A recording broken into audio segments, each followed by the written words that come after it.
നമ്മുടെ പ്രതിരോധ മന്ത്രിയുടെ ഒരു നിർണായക പ്രതികരണം പാകിസ്ഥാനുമായി ബന്ധപ്പെട്ട്. പാകിസ്ഥാൻ മികച്ച ബന്ധം പുലർത്തിയിരുന്നു എങ്കിൽ IMF നൽകുന്നതിനേക്കാൾ തുക ഭാരതം കൈമാറിയേനെന്ന് രാജ്നാഥ് സിംഗ്. ഭാരത കശ്മീരിന് മാത്രം നൽകുന്നത് 90,000 കോടി രൂപയാണ്. IMF പാകിസ്ഥാന് നൽകുന്നതിൻ്റെ 10 മടങ്ങാണ് ഈ തുകയെന്നും പ്രതിരോധ മന്ത്രി വ്യക്തമാക്കി.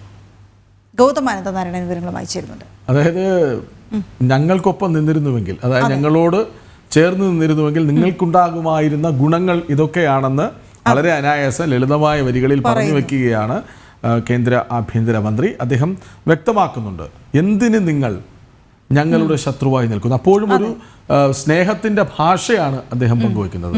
പക്ഷെ നിങ്ങൾ നിന്നില്ല, ഇപ്പോൾ നിങ്ങൾ ഞങ്ങൾക്കെതിരെയാണെങ്കിൽ ഞങ്ങളും അതങ്ങനെ തന്നെയാണ് എന്ന കൃത്യമായ സൂചന കൂടി വാക്കുകളിലുണ്ട്. അല്ലേ ഗൗതം? ഗൗതമിലേക്ക് വരാം.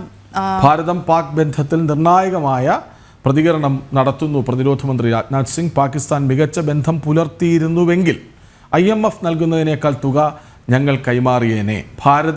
ഭാരതം കശ്മീരിന് മാത്രം നൽകുന്നത് 90,000 കോടിയാണ്. IMF പാകിസ്ഥാന് നൽകുന്നതിൻ്റെ 10 മടങ്ങാണ് ഈ തുകയെന്നും പ്രതിരോധ മന്ത്രി പറയുന്നു. ഒരു കൃത്യമായ സന്ദേശം കൂടിയാണത്. ഗൗതമിലേക്ക്. ഗൗതം, രാജ്നാഥ് സിംഗ് പറഞ്ഞു വെക്കുന്നത് എന്താണ്?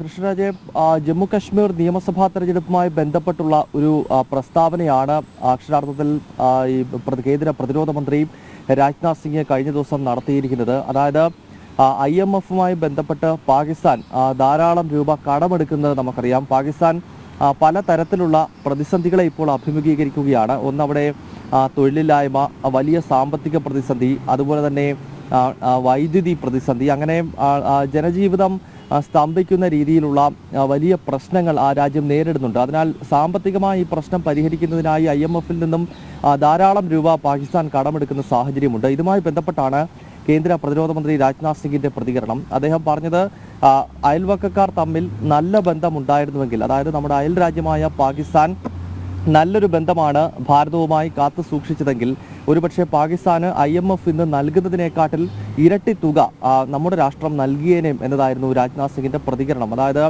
മറ്റ് വിവിധ അയൽ രാജ്യങ്ങൾക്ക് നമ്മുടെ രാജ്യം നൽകുന്ന സഹായങ്ങൾ ഉൾപ്പെടെ ഓർമ്മപ്പെടുത്തിക്കൊണ്ടാണ് പാകിസ്ഥാന് മേൽ ഇത്തരമൊരു പ്രതികരണം പ്രതിരോധ മന്ത്രി രാജ്നാഥ് സിംഗിന്റെ ഭാഗത്ത് നിന്ന് അത് ജമ്മു കശ്മീരിൽ വെച്ച് തന്നെ അദ്ദേഹം നടത്തിയത്. കാരണം നമുക്ക് ചുറ്റുമുള്ള പല അയൽ രാഷ്ട്രങ്ങൾ, പ്രത്യേകിച്ച് ചെറിയ രാജ്യങ്ങൾ, അത് ഇസ്ലാമിക രാജ്യമായിട്ടുള്ള ബംഗ്ലാദേശ് ആണെങ്കിലും അഫ്ഗാനിസ്ഥാൻ ആണെങ്കിലും മറ്റ് രാജ്യങ്ങളാണെങ്കിലും അവർക്കെല്ലാം സാമ്പത്തികമായും മറ്റു തലത്തിലും പ്രതിരോധ മേഖലയിലും ഒക്കെയുള്ള വലിയ സഹായങ്ങൾ നമ്മുടെ രാജ്യം നൽകാറുണ്ട്. അതിൻ്റെതായ മികച്ച ബന്ധം ആ രാഷ്ട്രങ്ങൾ ഭാരതവുമായി കാത്തു സൂക്ഷിക്കാറുമുണ്ട്. പക്ഷേ പാകിസ്ഥാനെ സംബന്ധിച്ച് വർഷങ്ങളായി ഭീകരവാദത്തെ അതിർത്തിയിലൂടെ അയക്കുന്നു, നിഴൽ യുദ്ധം നടത്തുന്നു, അതല്ലാതെ നേരിട്ടുള്ള യുദ്ധങ്ങൾ മുൻപ് ഏർപ്പെട്ടിട്ടുണ്ട്.